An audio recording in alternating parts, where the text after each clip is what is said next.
St. Paul's Cathedral is an Anglican cathedral, the seat of the Bishop of London, and the mother church of the Diocese of London. Its dedication to Paul the Apostle dates back to the original church on this site, founded in 604 AD. In fact, this is the fifth cathedral on this site since 604, and it was built from 1675 to 1711. The cathedral's English Baroque style and large dome make it recognizable for miles around. Hi, this is Andy Teach, host of Andy's Awesome Adventures, and welcome to St. Paul's Cathedral in London, England. So the reason I love St. Paul's Cathedral is because it reminds me of old London. It was built in the 17th century after the Great Fire of London, which was in 1666. It was designed by the architect Sir Christopher Wren, who was also buried here. And it is known for a number of things. One is the dome. It's one of the tallest domes in the world. And this was the tallest building in London for over 250 years. Now inside, there was some various funeral services for dignitaries like Margaret Thatcher, Sir Winston Churchill, Princess Diana, and Prince Charles were married here.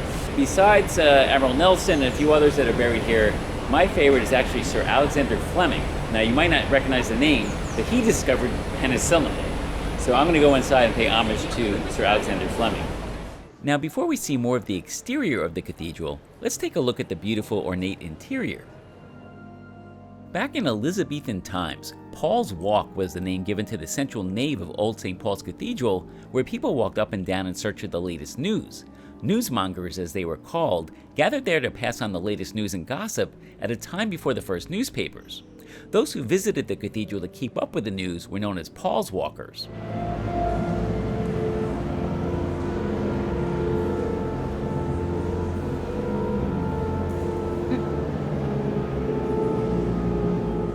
The dome is among the highest in the world, and it's actually a three-dome structure.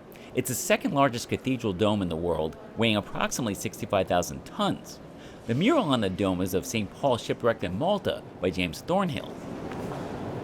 This statue honors British naval hero Admiral Horatio Nelson, who lost an eye and his right arm in battle.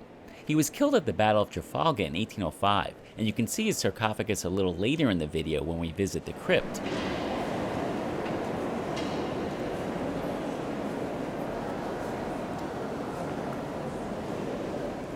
The grand organ was originally built and installed in 1695 and has been rebuilt several times, most recently in 2008. It's the third largest organ in the UK, with 7,189 pipes and 5 keyboards. Queen Victoria, who reigned over England from 1837 to 1901, once complained that St. Paul's Cathedral was, quote, dull, dingy, and undevotional, end quote. As a result, the colorful mosaics were installed between 1896 to 1904.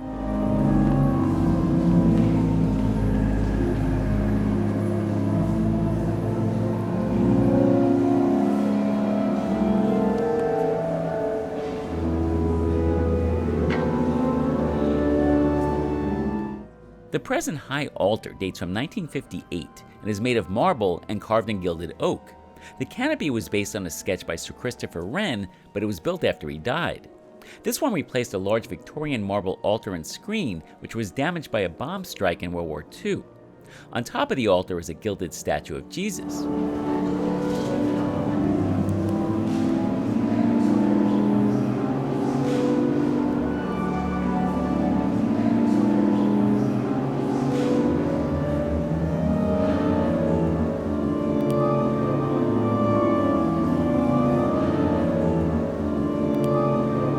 Behind the high altar is the American Memorial Chapel, also known as the Jesus Chapel. This part of the chapel was destroyed by the Blitz in World War II, and it was decided to build a memorial to the 28,000 Americans stationed in the UK who were killed in World War II. The Chapel of St. Erkenwald and St. Ethelburga is also known as the Middlesex Chapel. The Middlesex Chapel is home to members of the Middlesex Regiment. Behind the altar stands William Holman Hunt's famous Light of the World painting. Quote, I am the light of the world. He who follows me will not walk in darkness, but will have the light of life. End quote. This sermon in a frame became the most traveled artwork in history. On completion in 1904, it toured the globe. It had been seen by millions of people and is one of the best-known works of its period. The beautiful Renaissance-style frame which surrounds and supports the painting took several months to create and is the work of 2 female artists.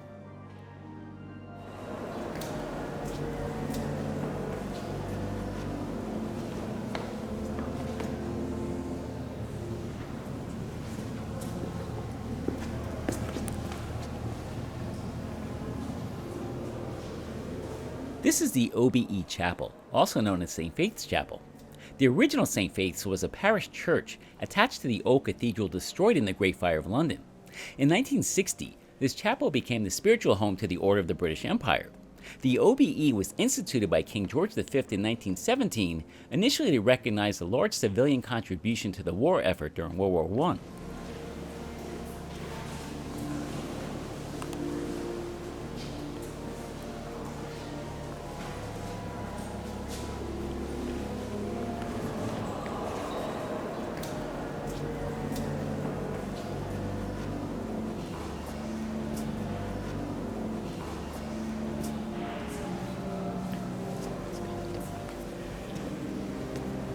One million people watched the funeral procession of Arthur Wellesley, 1st Duke of Wellington, to St. Paul's Cathedral in 1852.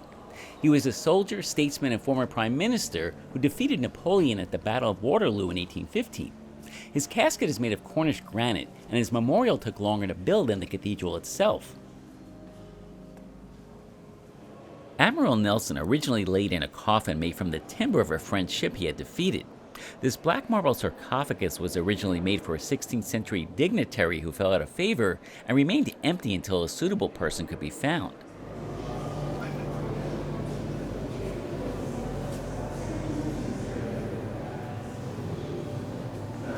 Alexander Fleming's ashes are buried right below here. Whoops, a little dark.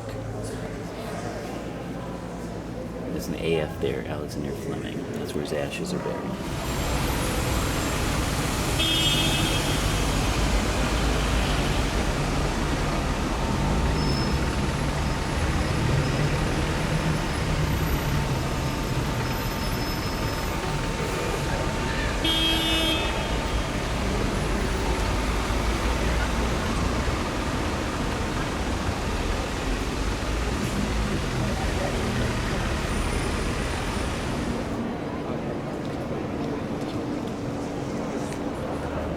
This is the west front of St. Paul's Cathedral. Francis Bird carved this statue of Queen Anne.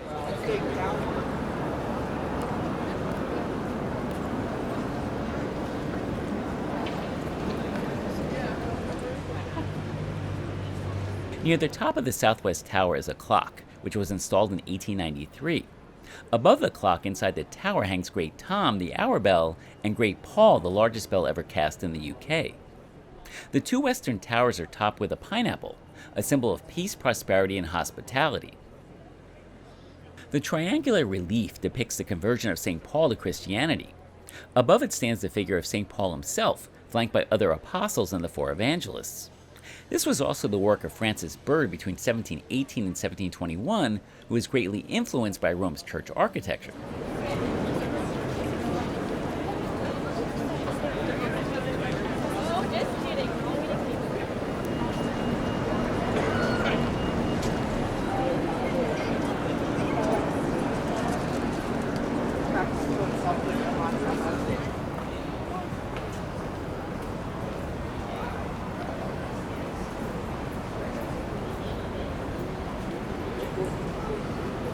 In the cathedral's northeast churchyard, the column with the gilded statue of St. Paul features this plaque, which marks the location of St. Paul's Cross, a popular center of news and comment, where during the Reformation, William Tyndale's New Testament was burned because it was in English, and where generations of Londoners played their role in developing public opinion.